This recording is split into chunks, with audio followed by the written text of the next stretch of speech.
meron tayong gagawing challenge, no? And basically for my wife, no? Magkakaroon ng show yung Beanie. So as you can see, ang pinakamura dito sa Edmonton is so $292. Itong funded account ko sa Top Step, magta-try tayong makapag-payout. So down na ako ng 200. This is from last few days na.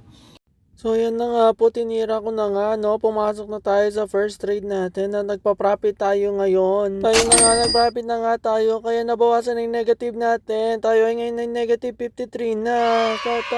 Tapos yung susunod na araw, meron akong nakitang short, tapos nakita nyo na take profit na. Kaya ngayon, positive 128.24 na tayo. So, more progress. Pero dahil nga futures market na tinatrade ko, yun na yung umaga sa akin. Kaya habang nagtatrade ako, nagtatrabaho pa rin ako. Nakalipas ng ilang araw, meron na naman akong trade. Nakita ko to at naglong ako. Makikita nyo naman na profit tayo ng 286. Dahil magaling tayo na take profit na siya. Kaya ngayon positive 539 na tayo. Tapos ngayon may positive na naman. Naglong ako. Positive 306. Pero syempre di naman lagi Pasko. So na break even ako. So 518 pa rin ang profit natin. Ano kala nyo? Perfectong tao ako. Ako'y tao lang. Syempre natatalo pa rin tayo. Nakita nyo naman. Tumama sa SL natin. Na shocks naman. Pero syempre hindi tayo magpapatalo dito. Para ito sa asawa ko, magkaroon siya ng Beanie ticket. So ngayon 290 na lang yung balance natin from 500. So natalo ko ng almost 200 plus yung commission. Tsaka yung ewan ko ano pa yon. Syempre nagpapabugbog yung mga bida sa umpisa, pero babawi din. Profit tayo ngayon na 481 sa short na ito. Ayun na nga, natama na yung TP natin. Pero tingnan nyo naman, pagka TP natin bigla nag-reverse. At talagang nakikita ko talaga, malapit na natin ma-achieve ang ating target. So hindi na naman ako nagpantalong. So nag-short na naman tayo ngayon. At kita nyo, panalo tayo. Umabot na tayo ng 1.5.